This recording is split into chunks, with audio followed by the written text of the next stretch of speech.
French President Emmanuel Macron is stepping up his diplomatic efforts with the apparent aim of bridging political gaps in Libya. 10 months after he got the two main rivals in Libya, Field Marshal Khalifa Haftar and head of the internationally recognized government Fayez al-Sarraj, to agree to elections and a ceasefire, Macron has done it again. This time, Macron has brought together not just Haftar and Sarraj, but also the other two main actors in the Libya crisis for talks on May 29th in Paris.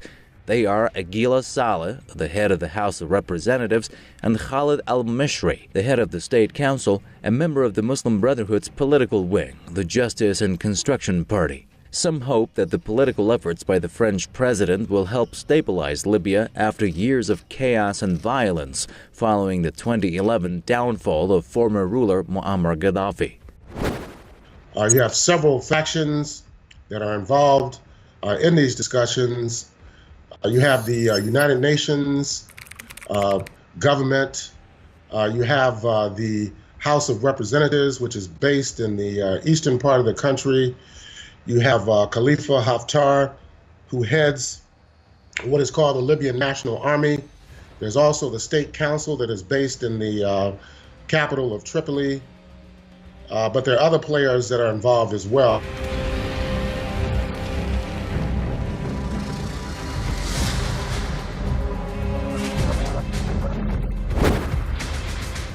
Meanwhile, the fact is that not all foreign countries are happy about the French initiative for Libya. They notably include Italy and Egypt. Analysts believe that Rome and Cairo will do little to help implement the outcome of the diplomatic efforts by the French president. The Libya crisis has affected Europe in some ways. Militants who fought to topple Gaddafi later resurfaced in Libya. Some of them were European citizens and caused trouble in Europe upon returning home.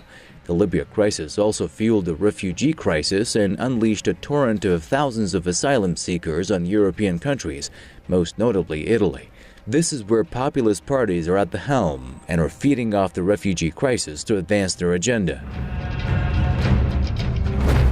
It has created a very inhospitable environment for people of color, people from the Middle East and Asia.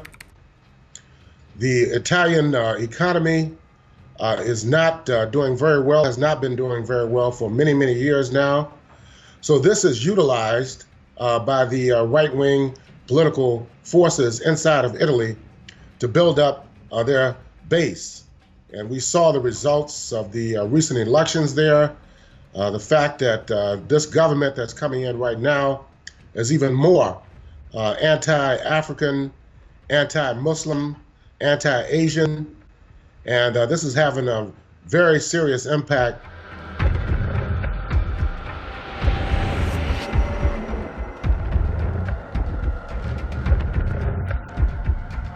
Both Italy and France played a major role in the Libya conflict that led to the downfall of Gaddafi.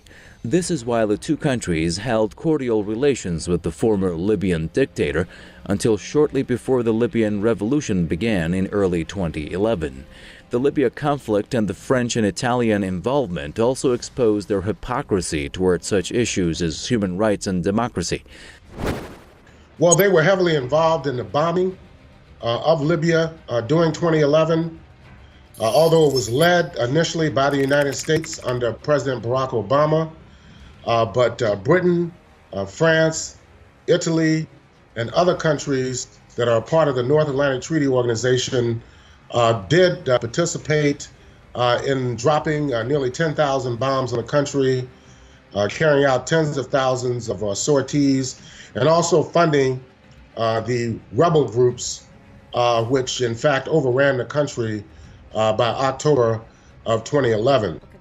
Some observers believe that Europe's interest in Libya also stems from the fact that the North African nation sits on one of the largest oil reserves in the world.